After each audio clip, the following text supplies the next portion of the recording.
নবান্ন অভিযানের নামে আদতে অশান্তির ছক কষা হচ্ছে। ভিডিও প্রকাশ করে যখন তৃণমূল কংগ্রেস এই দাবি করলো, সেই প্রকাশ করা ভিডিও সূত্রে দুই বিজেপি নেতাকে ইতিমধ্যেই থানায় নিয়ে গেল পুলিশ। মাস্কট স্পিন কন্ট্রোল ল্যাবের পরীক্ষায় এটি প্রমাণিত। কেয়াসেট আলোপেক্স পেন্টা অ্যাক্টিভ নতুন চুল গজাতে সাহায্য করে, চুল পড়া বন্ধ করে। Keya Seth Alopex penta active 10 hair fall প্রবলেমের একমাত্র সলিউশন। খরার পুরসভার বিজেপি কাউন্সিলর সহ দুই নেতাকে নিয়ে ঘাটাল থানায় পৌঁছেছে পুলিশ।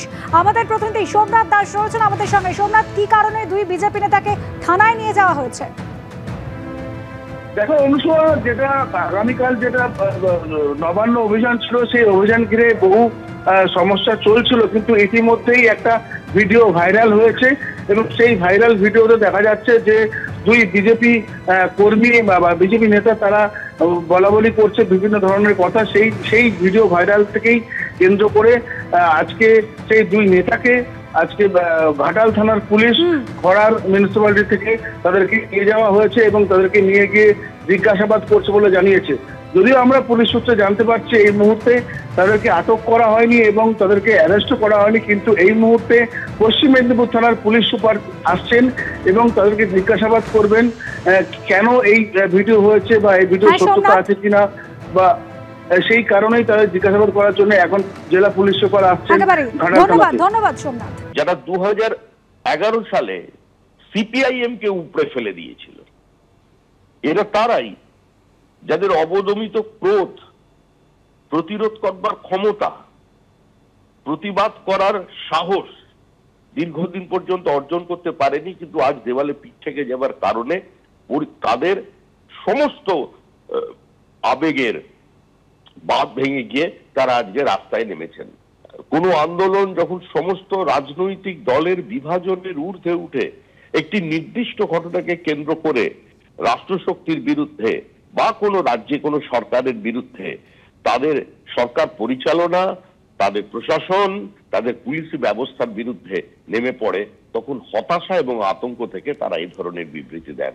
এটাই তৃণমূলের বর্তমান অবস্থা। এই 27 তারিখের নবান্ন অভিযান নিয়েই গত 22 তারিখ যখন সুপ্রিম কোর্টে হিয়ারিং হয়েছিল, 22 না 23 তারিখ খুব সম্ভবত, কপিল সিব্বল রাজ্য সরকারের পক্ষ থেকে চেয়েছিলেন এই নবান্ন অভিযানে যাতে সুপ্রিম কোর্ট একটা নিষেধাজ্ঞা জারি করে। সেখানে সুপ্রিম কোর্ট পরিষ্কার বলে দিয়েছিল যে কোনো রকম কোনো শান্তিপূর্ণ প্রতিবাদের ওপর আমরা কোনো রকম কোনো নিষেধাজ্ঞা জারি করব না, এবং পশ্চিমবঙ্গ সরকারও যেন কোনো রকম শান্তিপূর্ণ প্রতিবাদকে গায়ের জোরে থামাতে না যায়। অতএব একদিক থেকে ওরা এই নবান্ন অভিযানকে বেআইনি ইত্যাদি বলে এর প্রচারের দায়িত্ব এরা নিজেরাই নিজেদের কাঁধে নিয়ে নিচ্ছে। অপরদিকে সিপিআইএম পরিষ্কার রাজনৈতিক অবস্থান নেওয়ার পরেও মিথ্যে কথা বলে সিপিআইএম এর নাম জড়িয়ে কুণাল ঘোষ প্রমাণ করছেন যে পৃথিবী এদিক থেকে ওদিক হয়ে যেতে পারে, কিন্তু কুণাল ঘোষই থাকবে, ও মিথ্যেবাদী থাকবে, জীবনে সত্যি কথা বলবে না। ছাত্র সমাজের ব্যানারে ডাকাই নবান্ন অভিযানকে অবৈধ, বেআইনি বলে আক্রমণ করেছে তৃণমূল কংগ্রেস। আর ইতিমধ্যে এই কর্মসূচিকে সমর্থন জানিয়েছে সংগ্রামী যৌথ মঞ্চ। তার আহ্বায়ক ভাস্কর ঘোষ কি বলছেন দেখুন। আমাদের কাছে মনে হয়েছে যে এই নবান্নটা বিগত 13 বছর ধরে ধর্ষক, কাটমানিখোর, কয়লাবালি চোরদের একটা দুর্গে পরিণত হয়েছে। মানুষ জেগেছেন, মানুষ দলীয় রাজনীতির বাইরে গোটা রাজ্য জুড়ে যে প্রতিবাদ করছে, সরকার সেটাকেই ভয় পাচ্ছে।